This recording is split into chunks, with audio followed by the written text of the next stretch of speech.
Yeshua se ha convertido en la figura religiosa más popular, más estudiada y más influyente en la historia de la humanidad. Ningún judío sensato puede ser indiferente al hecho de que un judío tenga una parte tan grande en la educación y dirección religiosa de la raza humana. ¿Quién puede estimar todo lo que Yeshua ha significado para la humanidad? El amor que ha inspirado, la paz que ha dado, el bien que ha engendrado, la esperanza y alegría que ha encendido. Todo ello no tiene igual en la historia humana. Un judío no podría evitar enorgullecerse de lo que Yeshua ha significado para el mundo. Ni podría evitar esperar que Yeshua aún pueda servir como un puente entre judíos y cristianos. Una vez que sus enseñanzas se conozcan mejor, el escollo del malentendido sea por fin removido de sus palabras y su ideal. Iman Enelov, presidente de la Conferencia Central de Rabinos de los Estados Unidos.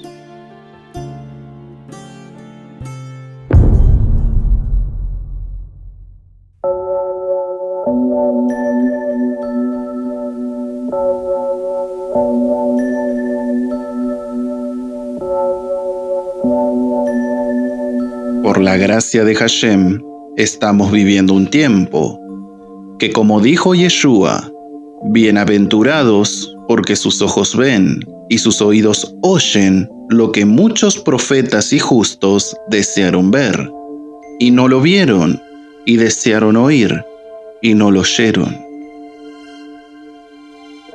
Podríamos llamarle despertar o estar siendo alumbrados.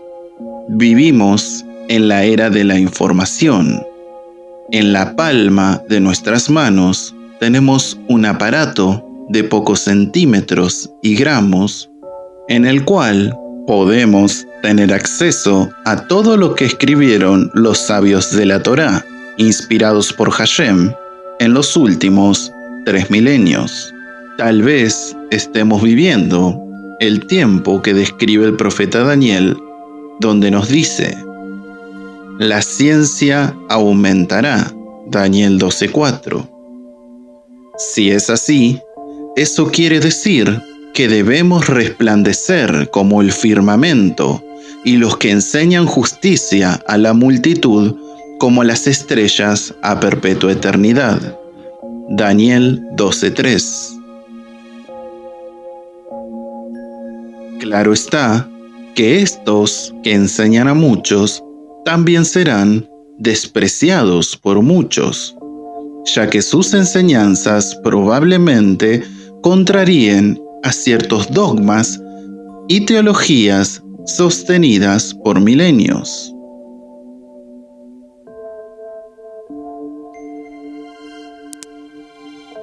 Y es en este sentido que comenzaremos a abordar la obra del Mashiach, Yeshua, desde otra perspectiva. No intentamos dañar, sino instruir. Si se siente dañado, le aconsejamos no ver, por el bien de su alma. Durante siglos se ha repetido una y otra vez, en concilios, en iglesias, que la salvación es solamente por la fe en Jesús, que Jesús murió por todos nuestros pecados y que su muerte nos perdona todo. También se ha repetido que es la segunda persona de la Trinidad y en consecuencia a esta idea, Dios murió en la cruz. Y no termina aquí, sino que si Jesús es Dios, por consecuencia, María es la Madre de Dios, inmaculada, sin pecado y coeterna, con la facultad de interceder por nosotros. ¿Qué de cierto hay en todo esto? ¿Y qué tal si nada es cierto? ¿Podríamos aceptarlo? ¿Soportaríamos que nada de esto fuera verdad? Iremos desentramando este nudo teológico y que quede aquello que es de Hashem, lo que se sostenga en evidencias que van más allá de las interpretaciones de hombres. Y el que tenga oídos para oír, que oiga.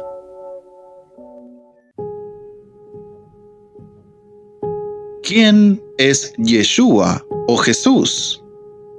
Algunos creen que es el Mesías, Dios encarnado, otros mitad Dios y mitad hombre, otros un hombre, un profeta, otros el Cordero de Pesaj, y muchos lo llaman con el título del Hijo de Dios.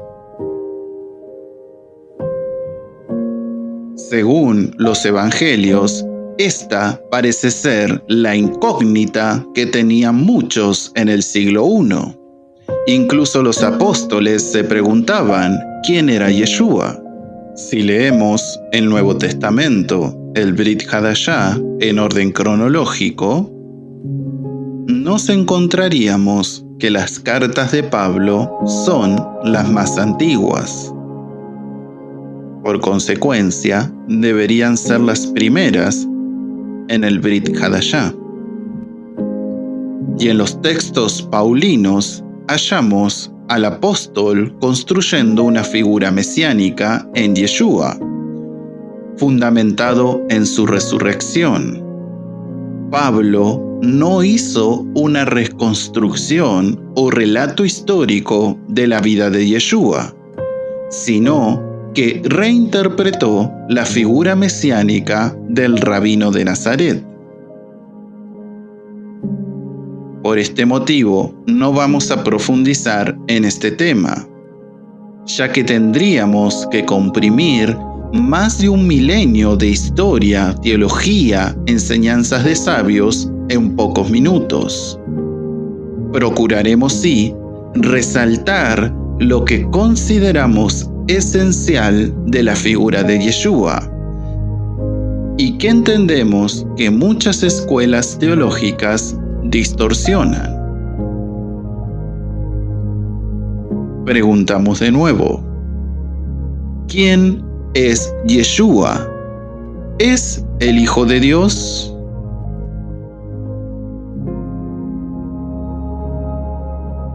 Comencemos por responder una pregunta que nos ayudará a comprender quién es Yeshua. ¿Qué esperaba Israel en el primer siglo? Muchos, tal vez, pueden pensar que un Mesías, y no está mal.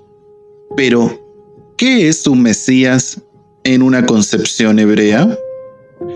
Porque debemos entenderlo desde esa perspectiva, ya que ni Roma, Grecia u otra nación esperaba un Mesías en el siglo I. Es muy importante conocer que dentro de la mentalidad hebrea y el Tanaj hebreo existen muchos Mesías, ya que la palabra hebrea para Mesías, Mashiach, significa ungido. Y en Israel, el sacerdote era ungido, o sea, Mashiach, como también lo era el rey, incluso de otra nación, como lo fue Ciro.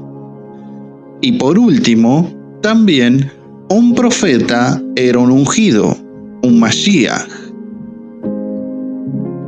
Por eso, volvemos a preguntar, ¿qué esperaba Israel en el siglo I? ¿Qué Mesías?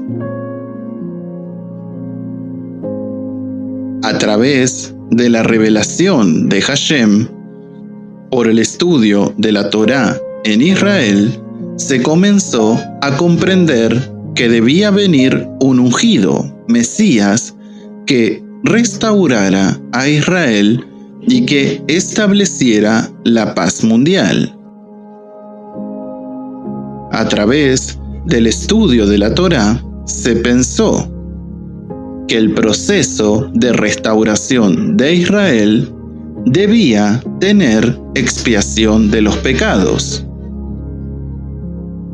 Es decir, la restauración del pueblo requiere expiación por sus pecados.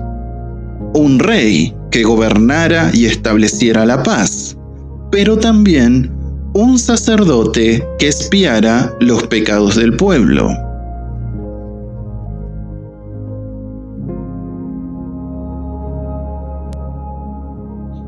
Esta interpretación del Mesías sacerdote se asoció al siervo sufriente del capítulo 53 de Isaías, conocido como el Proto-Isaías, de carácter apocalíptico. De hecho, los evangelios hacen un gran uso del libro de Isaías aplicando el método Pesher.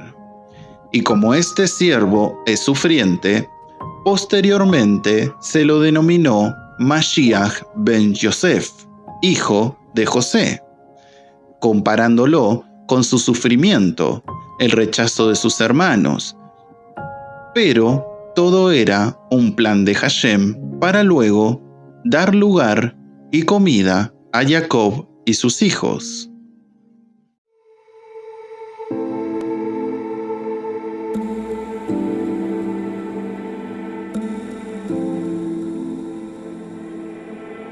Estas ideas no estaban consolidadas, según los registros históricos en el siglo I, aunque los más cercanos a estos conceptos era la comunidad de Qumran.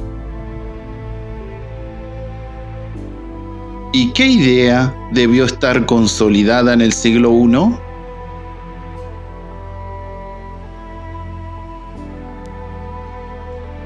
Veamos qué nos dice la Torá.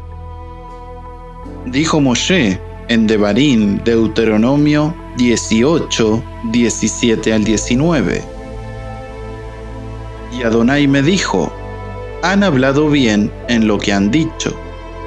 Profeta les levantaré de en medio de sus hermanos, como tú, y pondré mis palabras en su boca, y él les hablará todo lo que yo le mandare. Un Mashiach profeta levantaría a Hashem con una característica fundamental, como Moshe. ¿Qué significa como Moshe? ¿Qué clase de profeta era Moshe? ¿Qué lo diferenciaba con otros? Veamos qué nos dice la Escritura.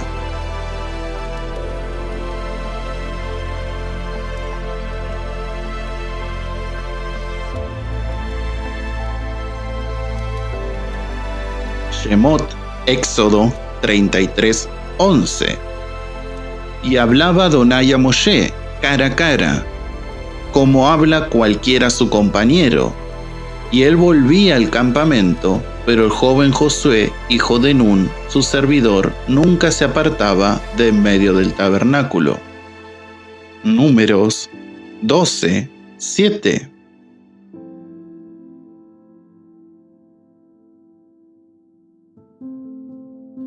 No así mi siervo Moshe, que es fiel en toda mi casa. Cara a cara hablaré con él, y claramente, y no por figuras, y verá la apariencia de Adonai. Porque, pues, no tuviste temor de hablar contra mi siervo Moshe. Adonai hablaba cara a cara a Moshe, es decir, de alguna manera Moshe no tenía que interpretar la palabra de Adonai, tal cual como la recibía, la transmitía.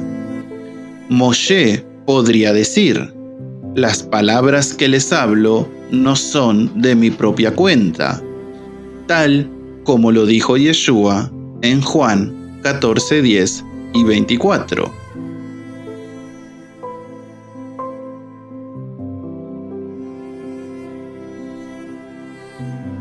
Continuemos con otras características de Moshe. Intercedió por el pecado del pueblo para que éste no muriera. Éxodo 32:31. Entonces volvió Moshe a Adonai y dijo: Te ruego, pues este pueblo ha cometido un gran pecado, porque se hicieron dioses de oro, que perdones ahora su pecado, y si no, ráeme ahora de tu libro que has escrito. Números 14:19. Dijo Moshe: Perdona ahora la iniquidad de este pueblo, según la grandeza de tu misericordia, y como has perdonado este pueblo desde Egipto hasta aquí. Entonces Adonai dijo: Yo lo he perdonado conforme a tu dicho. Moshe podría haber dicho, como dijo Yeshua en Marcos capítulo 10, verso 10. Pues para que sepáis que el Hijo del Hombre tiene potestad en la tierra para perdonar pecados, dijo el paralítico.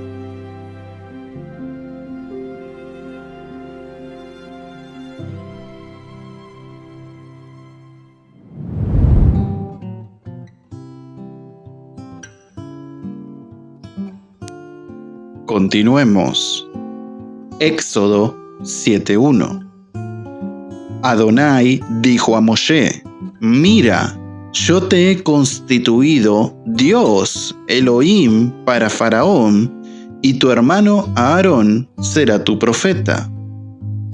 Éxodo 4:15. Hablando Adonai a Moshe: Tú hablarás a él, a Aarón, y pondrás en su boca las palabras, y yo estaré con tu boca y con la suya, y os enseñaré lo que hayáis de hacer. Y él hablará por ti al pueblo. Él te será a ti en lugar de boca, y tú serás para él en lugar de Elohim, Dios.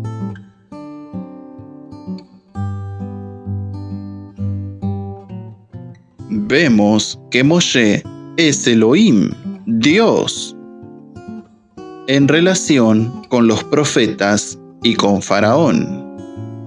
Claro está que Moshe era un hombre que recibió el título de Elohim, de Dios, de parte de Hashem. Hasta aquí hemos podido ver que Moshe hablaba cara a cara con Adonai, intercedió por los pecados del pueblo, fue enviado con el título de Elohim a liberar al pueblo de Israel e introducirlos en la tierra prometida, a un reino de paz. Además, Moshe subió a la presencia del Eterno y trajo enseñanza, Torá del Eterno. Moshe podría decir: Nadie subió a la presencia del Eterno, solo el Hijo, o nadie conoce al Padre sino aquel que viene de él, o las palabras que yo traigo son espíritu y vida. Podríamos dar más ejemplos, pero creemos que es muy clara la armonía de la comparación entre Moshe y Yeshua.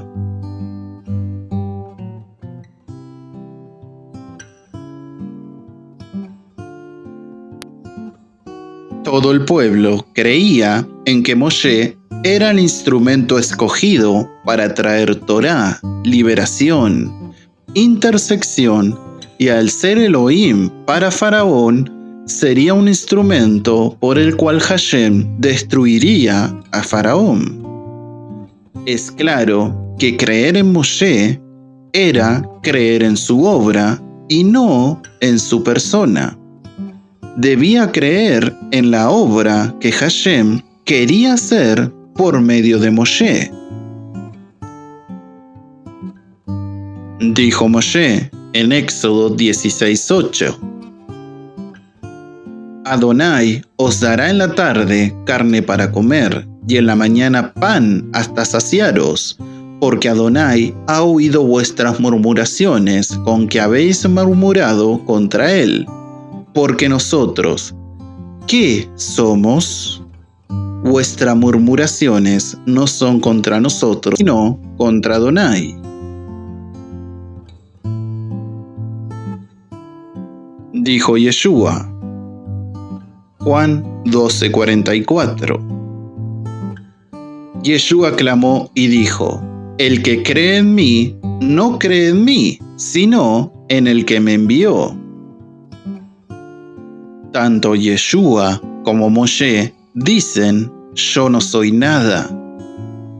Es el que me envió, es la obra encomendada por Hashem en la que deben creer. Lamentablemente, la mentalidad gentil transgiversó algo que desde el Tanaj es muy claro. Veamos algunos pasajes.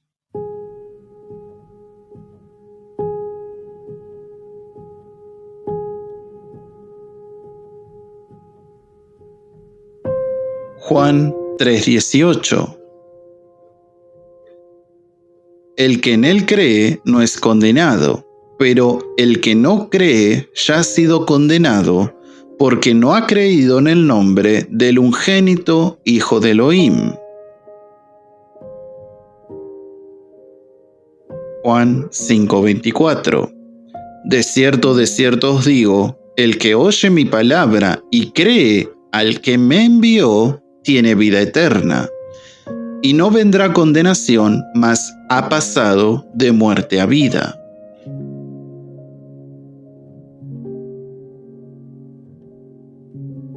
Juan 6:47. De cierto os digo, el que cree en mí, tiene vida eterna.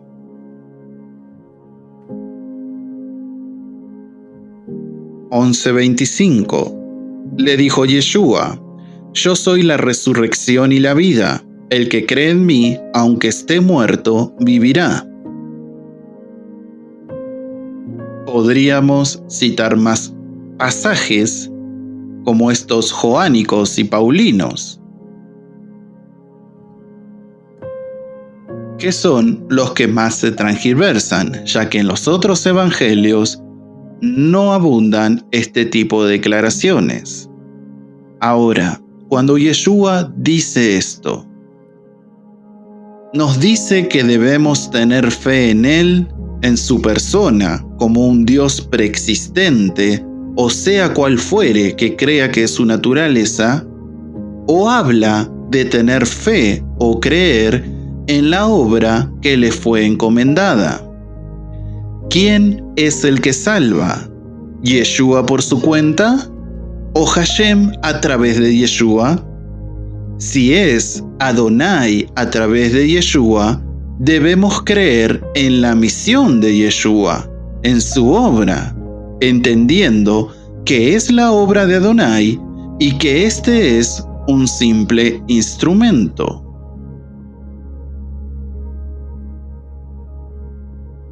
Dijo Yeshua en Juan 6:38. Porque he descendido del cielo, no para hacer mi voluntad, sino la voluntad del que me envió.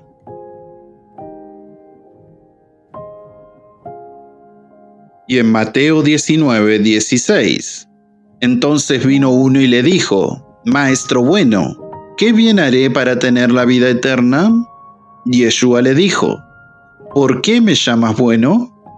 Ninguno hay bueno sino uno, Dios, Elohim. Mas si quieres entrar en la vida, guarda los mandamientos. Yeshua dijo: No es mi voluntad la que vine a hacer, no son mis palabras, es Hashem quien salva. ¿Por qué me llamas bueno? Debemos ser cuidadosos con esto, ya que corremos el riesgo de poner a la figura de Yeshua en un lugar equivocado, y podría ser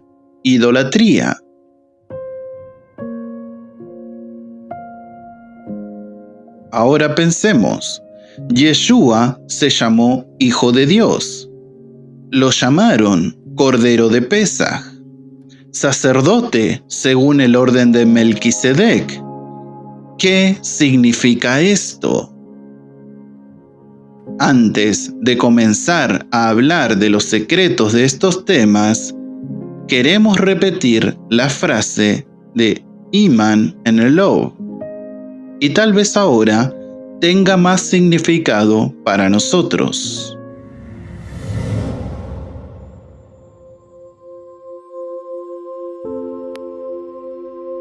Yeshua se ha convertido en la figura religiosa más popular, más estudiada y más influyente en la historia de la humanidad. Ningún judío sensato puede ser indiferente al hecho de que un judío tenga una parte tan grande en la educación y dirección religiosa de la raza humana. ¿Quién puede estimar todo lo que Yeshua ha significado para la humanidad? El amor que ha inspirado, la paz que ha dado, el bien que ha engendrado, la esperanza y alegría que ha encendido. Todo ello no tiene igual en la historia humana. Un judío no podría evitar enorgullecerse de lo que Yeshua ha significado para el mundo.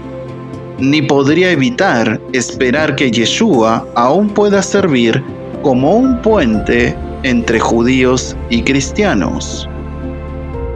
Una vez que sus enseñanzas se conozcan mejor, el escollo del malentendido sea por fin removido de sus palabras y su ideal. Iman Enelou, presidente de la Conferencia Central de Rabinos de los Estados Unidos.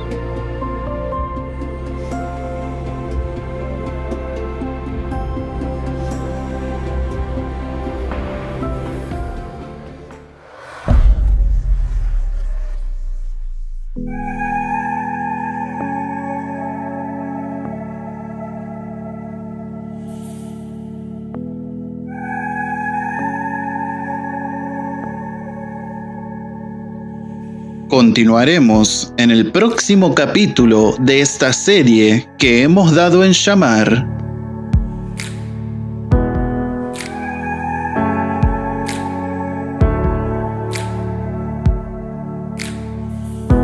Remember the time we were standing on the rooftop. You shone as bright as the city before us.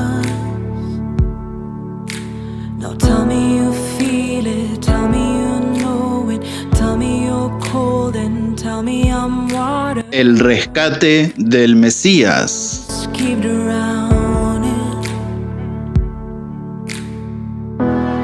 Days of thunder I hear, they come when you're near.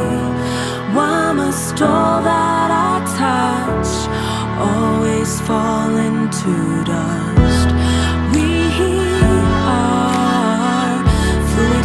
The ocean waters, but you